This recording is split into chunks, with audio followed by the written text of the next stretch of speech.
సరే. సమంత గారి కామెంట్స్ ఏదైతే ఉందో అత్యంత ఖరీదైనవి ఈ వస్తువులు ఎవరికైనా గిఫ్ట్ ఇచ్చారా అని అడిగిన ఏదైతే ఇవి ఉన్నాయో ఇప్పుడు ఇవి సోషల్ మీడియాలో చాలా వైరల్ అవుతున్నాయి. ఇందులో తన గతం గురించి కూడా ఇప్పుడు చాలా మంది చర్చించుకుంటున్నారు. సో దీన్ని అసలు మనం ఎలా చూడాలంటారు సార్? సిటాడెల్, సో దాని మీద చాలా ఎక్స్పెక్టేషన్స్ ఉన్నాయి.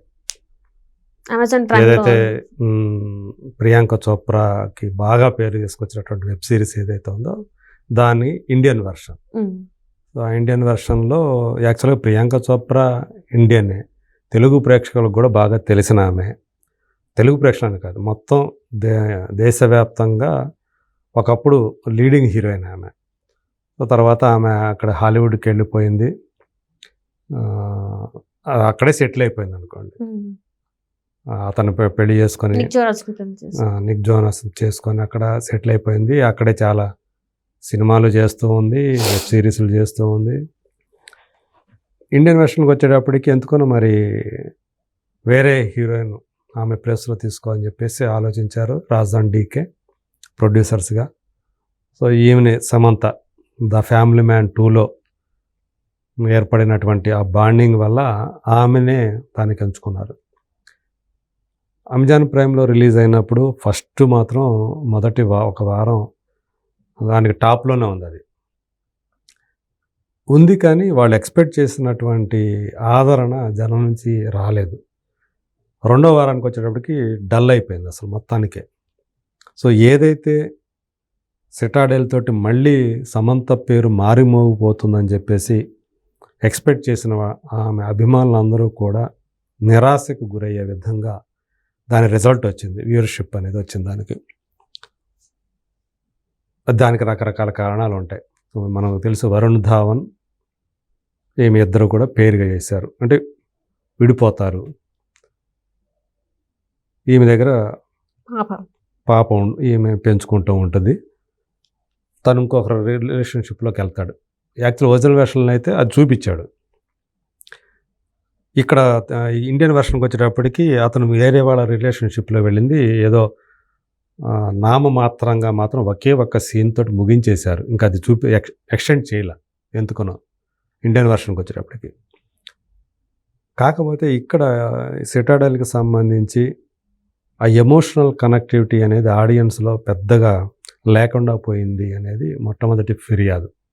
సో నేను కూడా చూశాను, మొత్తం పూర్తిగా అన్ని ఎపిసోడ్స్ చూశాను. ఆమె కష్టపడుతోంది అంటే ఆమె, ఎందుకంటే చాలా యాక్షన్ సీన్లు ఉంటాయి ఇందులో ఆమెకి, అలాగే వరుణ్ ధావన్కి కూడా. సో వరుణ్ ధావన్ కూడా ఆ స్థాయి హీరో ఒక వెబ్ సిరీస్ చేయటం అనేది ఇదే ఫస్ట్ టైం. ఇంత పెద్ద అంటే మనోజ్ బాజ్పేయి వీళ్ళు చేశారు, కానీ వరుణ్ ధావన్ లాంటి ఒక ఇమేజ్ ఉన్నటువంటి స్టారు చేయటం వెబ్ సిరీస్ ఇదే అనుకోవాలి. సో ఈ వెబ్ సిరీస్ క్లైమాక్స్ అతని మీదే ముగుస్తుంది, తర్వాత నెక్స్ట్ కంటిన్యూషన్ ఉంటుంది, సెకండ్ సీజన్ ఉంటుందని మనకు అర్థమైపోతుంది. ఆ పాప కూడా ఉంటుంది, డాడీ ఒక్కడే ఉన్నాడు, సింగిల్గా ఉన్నాడు, వాళ్ళే మళ్ళీ వస్తూ ఉన్నారు ఎలా అని. వచ్చేస్తాడు డాడీ వచ్చేస్తాడని కూతురికి ఏమి చెప్పడం, అది ముగుస్తుంది అక్కడ అట్లా. ఇప్పుడు దానికి సంబంధించి ఇప్పుడు దాని ప్రమోషన్లో భాగంగా, ఎందుకంటే డల్ అయిపోతూ ఉంది, అందుకని కాస్త ఏదో ఒకటి లైమ్ లైట్లో ఉండాలి. అందుకని నాకు తెలిసి నేను ఇట్లా ర్యాపిడ్ ఫైర్ అని చెప్పి వాళ్ళిద్దరి మధ్య ఒకటి ప్రచారానికి సంబంధించినటువంటి క్రియేట్ చేసి ఏదో ఒక వివాదాస్పదమైన అంశం దాంట్లో కనుక జోడిస్తే అది మళ్ళీ ఇప్పుడు సిటాడెల్ గురించి మాట్లాడుకుంటారు, జనం దృష్టి మళ్ళీ వెళ్తుంది. ఎందుకంటే మరి అందరూ జనం దృష్టి అంతా ఇప్పుడు పుష్ప 2 మీద ఉందని అనుకుంటున్నాం కదా. అట్లాగే చాలా ఇప్పుడు మనం ప్రతి వారం కూడా కుప్పలు తెప్పలుగా ఓటీటీలో కంటెంట్ అనేది పడుతూ ఉంది. సో అందుగురించి మరి అందరూ కూడా సిటాడెల్ మీదే దృష్టి ఎందుకు పెట్టాలి? ఆ దృష్టి ఎలా రావాలి అంటే అటెన్షన్ అనేది ఉండాలి.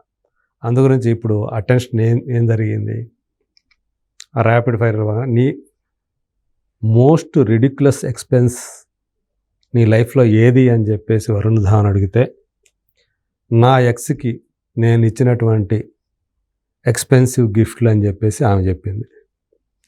ఇక్కడ ఎక్స్ అంటే అందరూ కూడా ఎవరు అనుకుంటారు, ఎవరు ఊహకే అని వదిలేయటానికి ఏం లేదు. అందరు ప్రపంచానికి అందరికీ తెలుసు 4 సంవత్సరాల పాటు వాళ్ళ వైవాహిక బంధం నడిచింది. 2017లో పెళ్లి చేసుకున్నారు, 2021లో విడిపోయారు నాగ చైతన్య, సమంత. సో కాబట్టి ఎక్స్ అని ఎవరిని ఉద్దేశించి అంటది తనని.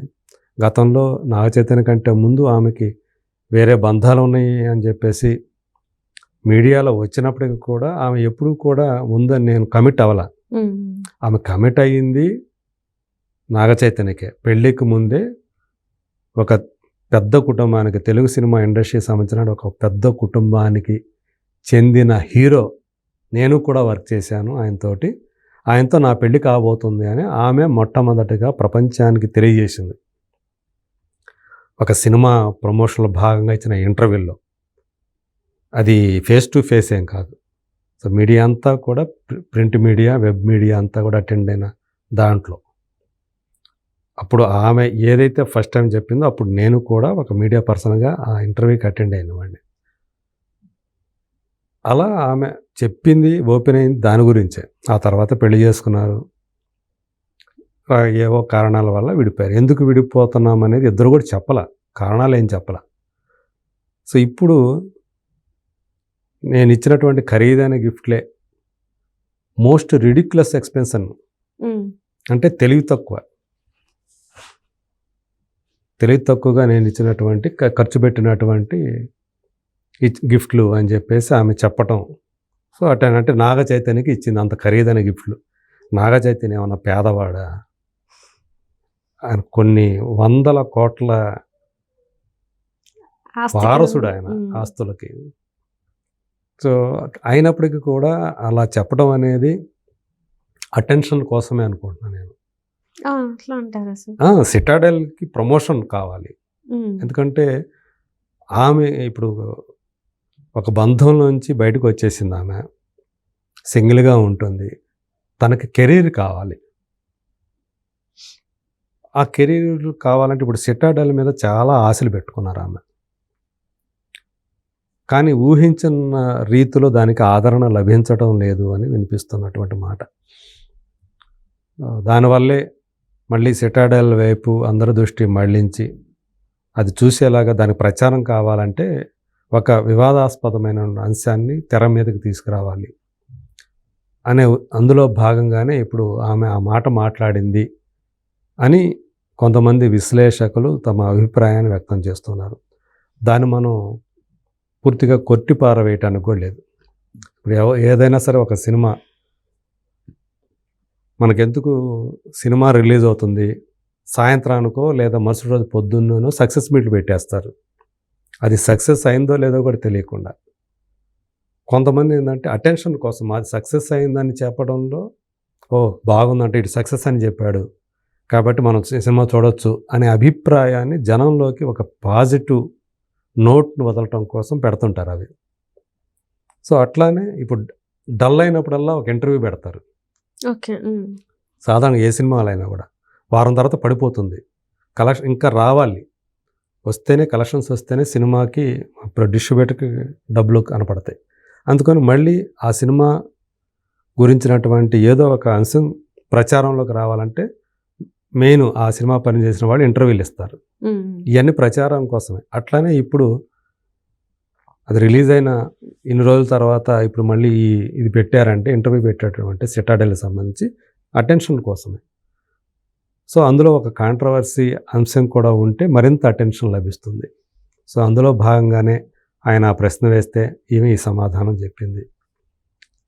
సో మరి నిజంగా అది ఆమె అంటే ఇప్పుడు నేను చేసిన అతి తెలివి తక్కువ పని అన్నట్టుగా ఆమె ఆ గిఫ్ట్ ఇవ్వటం అనేది ఇప్పుడు చెప్పడం అందులో భాగంగానే అని చెప్పేసి మనం భావించాలి.